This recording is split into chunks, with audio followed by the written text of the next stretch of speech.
کہ حضرت سیدہ کائنات خاتون جنت حضرت فاطمہ الزہرا رضی اللہ تعالیٰ عنہ سلام علیہ ہے کس قدر اخلاص سے کام لیا۔ قرآن مجید کی آیت کریمہ ہے انما ویطعمون الطعام علی حبہ مسکینا ویتیما واسیرا۔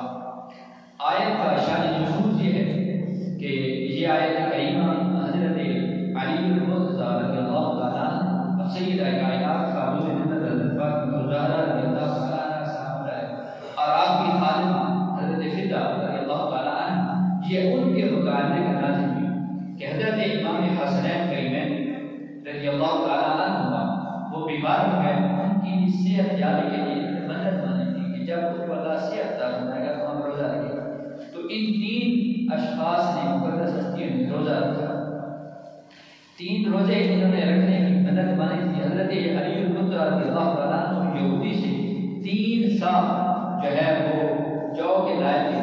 حضرت سیدہ کائنات رضی اللہ تعالیٰ عنہ روزانہ 1 سا کی سا کہتے ہیں پیمانے کو، جس طرح ٹوپا ہمارے یہاں پیمانہ نہیں، اسی طرح ایک پیمانہ ہوتا ہے گندم کو ماپنے کے لیے۔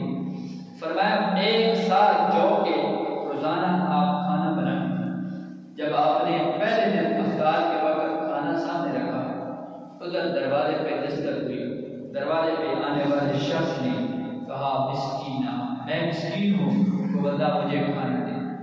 حضرت سیدہ کائنات رضی اللہ تعالیٰ عنہ حضرت علی المرتضی رضی اللہ تعالیٰ عنہ آپ کی خادمہ، اب آپ جانتے ہیں روزے کی کہ بندہ صبح صادق سے لے کر غروب آفتاب تک کوئی چیز نہ کھائے پیے اور کھانے کے لیے سوائے جو کی روٹی کے اور بھی کوئی چیز نہ ہو، دروازے پہ چاہے جتنا بھی ضرورت مند آ جائے گا میں اور آپ دینے کے لیے تیار نہیں ہوں گے، لیکن وہ مقدس ہستیوں نے وہ جو کی روٹی آپ نے لیے تیار کر رکھی ہے، آپ نے وہ روٹی اس مسکین کو دی، آپ نے پانی کے ساتھ روزہ افطار کیا۔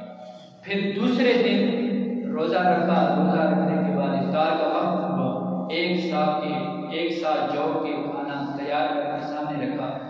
پھر دروازے پہ دستک ہوئی، اس نے کہا یتیم، میں ایک یتیم ہوں، کوئی بندہ مجھے کھانا کھلائے۔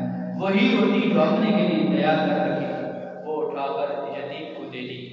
آپ نے پھر ان 3 ہستیوں نے وہ پانی سے روزہ افطار کیا۔ تیسرا دن پھر اسی طرح روزہ رکھا، افطاری کے وقت کھانا وہ جو 1 سا جو بچے تھے اس کا کھانا تیار کر کے روٹی سامنے رکھی۔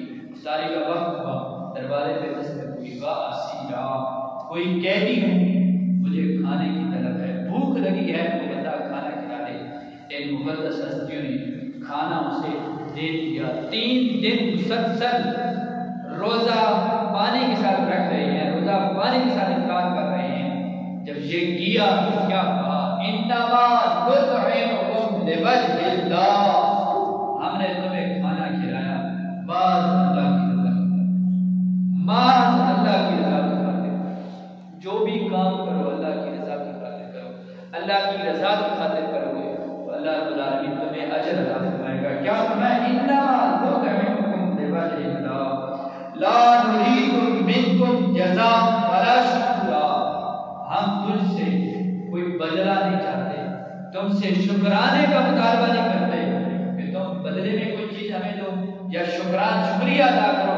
ہم نہ تم سے بدلے کا سوال کرتے ہیں نہ شکریہ کا مطالبہ کرتے ہیں، ہم نے محض اللہ کی رضا کی خاطر یہ کام کیا۔ جب محض اللہ کی رضا کی خاطر یہ کام کیا تو پھر رب کائنات نے قرآن کے اندر بھی ان کا ذکر کرتے ہوئے فرمایا وَيُطْعِمُونَ الطَّعَامَ عَلَىٰ حُبِّهِ مِسْكِينًا وَيَتِيمًا وَأَسِيرًا إِنَّمَا نُطْعِمُكُمْ لِوَجْهِ اللَّهِ لَا نُرِيدُ مِنكُمْ جَزَاءً وَلَا شُكُورًا۔ انہوں نے وہاں اللہ کی رضا کی خاطر مسکین کو، یتیم کو، قیدی کو کھانا دیا۔ اللہ رب العالمین نے تاصل قیامت قرآن کے سنہری حروف کے اندر اس واقعے کو بیان فرما دیا۔ تو اس لیے روزہ ہمیں اخلاص کا درس دیتا ہے کہ صبح صادق سے لے کر غروب آفتاب تک اگر آپ کسی کو بتائیں نہیں کہ مجھے روزہ ہے تو دیکھنے والا جج نہیں کر سکے گا، دیکھنے والا آپ کو یہ نہیں کہہ سکے گا کہ آپ کو روزہ نہیں ہے۔